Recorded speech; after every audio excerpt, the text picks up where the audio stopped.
नमस्कार अगेन दोस्तों, स्वागत है आपका। तो देखिए, हमारा जो टॉपिक चल रहा था, अभी मैंने पिछले वीडियो में आपको बताया था कि शून्य कोटि की अभिक्रिया की डेफिनेशन क्या होती है और उसका अवकलित समीकरण और समाकलित समीकरण बताया था मैंने उसमें। ओके, तो दोस्तों आज मैं इसमें बताऊंगा आपको शून्य कोटि की अभिक्रिया।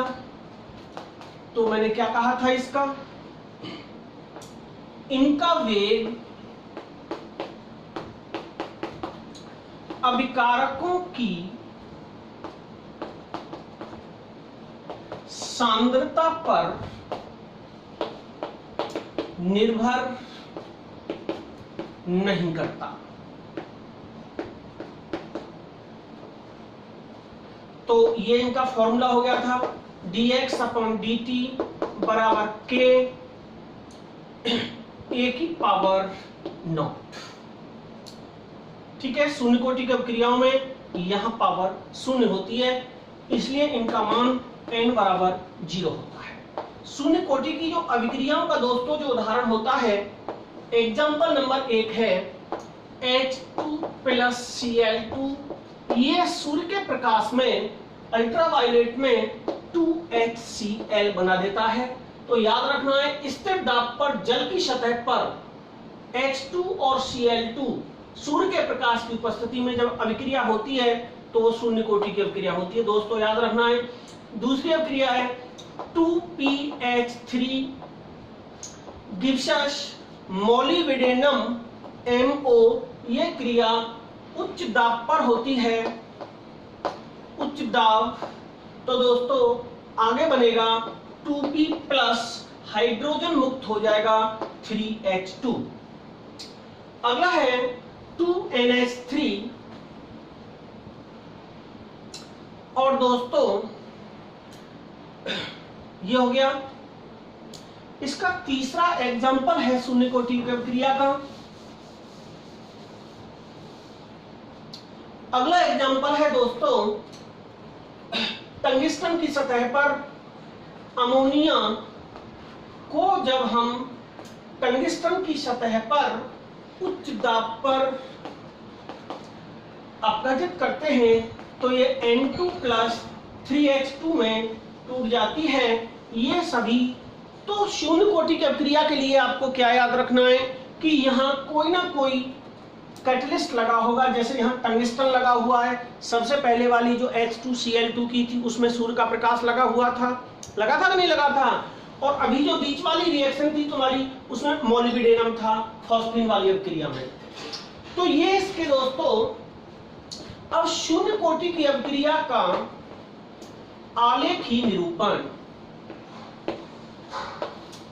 आलेखी निरूपण तो क्या होता है दोस्तों, शून्य कोटि की अभिक्रिया में वेग समीकरण जो होता है, इसका जो वेग समीकरण मैंने आपको बताया था, क्या बताया था बताइए, x बराबर k नॉट t बताया था। याद करो थोड़ी देर पहले ये बताया था कि नहीं बताया था। तो ये जो दोस्तों ये मैंने आपको बताया था, यह है सरल रेखा समीकरण। सरल रेखा समीकरण के अनुरूप है। सरल रेखा का समीकरण क्या होता है आप लोग बताइए। y बराबर mx होता है कि नहीं होता। ये सरल रेखा का समीकरण है। x is same to y is equal, एक पद इसमें k डॉट है, दूसरा पद इसमें t है। वैसे ही इसमें भी दो पद हैं और इसमें भी दो पद हैं।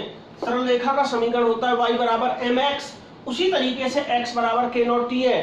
जब सरल रेखा के समीकरण का पालन होता है तो याद रखना आप, वक्र जो बनता है स्ट्रेट लाइन बनता है। वक्र कैसा बनता है, स्ट्रेट लाइन बनता है, सीधी रेखा में। तो कैसे बनेगा दोस्तों, तो y बराबर mx का जो वक्र होगा, जो इसमें ढाल होगी, वो सारी चीजें मैं आपको दिखाता हूं। तो शून्य कोटि की अभिक्रिया के लिए ये इस साइड में हमारा x है, सांद्रता है, पदार्थ की मात्रा है, और यहाँ है टाइम जो चेंजिंग में लगता है। तो मैंने कहा है y बराबर mx का जो वक्र होता है सीधा होता है, ये इसका यहाँ ढाल बन जाएगा। ढाल हमेशा किसके बराबर होता है, उस दिन भी मैंने बताया था। ढाल जो होता है हमेशा इसमें भी और उसमें भी हर जगह tan थीटा होता है। आपने ये पढ़ा होगा लाल बटे कक्का, पढ़ा था कि नहीं पढ़ा था, साइन कॉस टेन, लंब बटे आधार। तो ये वाला लंब बटे आधार किसको डिनोट करेगा, tan थीटा को करेगा। तो tan थीटा बराबर क्या हो जाएगा, del x upon del t. Del किसको डिनोट करता है, ये है दोस्तों डेल एक्स लंब पर और ये डेल उस पर है टी इस पर। तो ये इसकी ढाल होगी।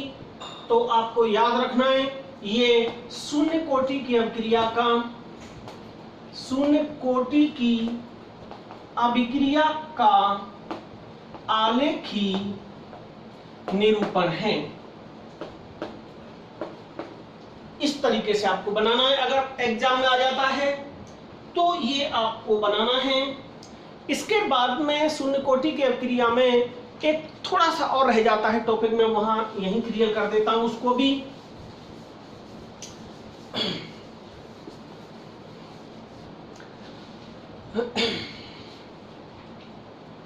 अर्ध आयुकाल से संबंध बताना है इसका। शून्य कोटि की अभिक्रिया एवं अर्ध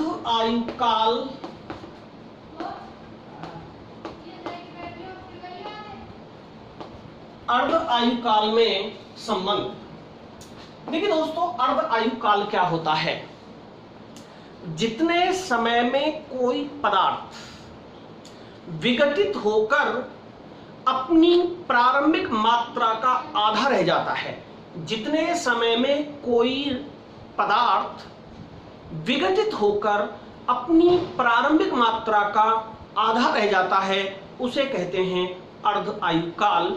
और अर्ध आयुकाल को डिनोट करते हैं टी हाफ से, टी सही 1/2 से। तो दोस्तों इसको माना कि प्रारंभिक सांद्रता किसी पदार्थ की A है, प्रारंभिक सांद्रता क्या है, A है, और टी हाफ पर, टी हाफ क्या है, टी सही 1/2 क्या है, अर्धायुकाल। टी हाफ पर सांद्रता A/2 हो जाती है। सांद्रता क्या हो जाती है दोस्तों, A/2। तो तुम्हारा सूत्र क्या बन गया, टी हाफ बराबर A/2 बट्टे K0। टी हाफ कहते हैं अर्धायुकाल को, A/2 कहते हैं टी हाफ की जो सांद्रता है, और ये हो गया आपका K0। अब इसको हम क्या कह सकते हैं, K0 को हम क्या कह सकते हैं, इनका मल्टीप्लाई करके क्या आएगा, सॉल्व करके बताइए। ये आएगा दोस्तों टी हाफ बराबर A, 2 का इसमें गुणा हो जाएगा, 2K0 हो जाएगा कि नहीं हो जाएगा। तो ये अर्ध आयुकाल और शून्य कोटि की अभिक्रिया के वेग स्थिरांक में संबंध है। तो दोस्तों याद रखना है, शून्य कोटि की अभिक्रिया में अर्ध आयुकाल, शून्य कोटि की अभिक्रिया में अर्ध आयुकाल अभिकारकों की आरंभिक सांद्रता के अनुक्रमानुपाती होता है। इसके अनुक्रमानुपाती होता है, आरंभिक सांद्रता के अनुक्रमानुपाती होता है। समझ गए ना। तो क्या लिख सकता हूं मैं परिभाषा को इसके अकॉर्डिंग,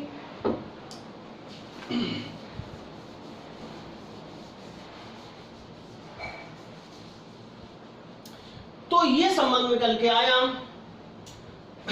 शून्य कोटि की अभिक्रिया में, शून्य कोटि की अभिक्रिया में, शून्य कोटि की अभिक्रिया में अर्ध आयुकाल अर्ध आयुकाल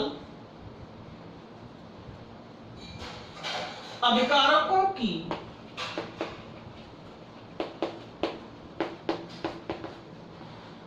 प्रारंभिक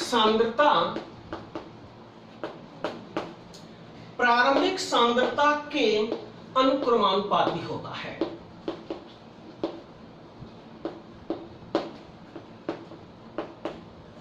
और वेग स्थिरांक के 2 गुने के व्युत्क्रमानुपाती होता है।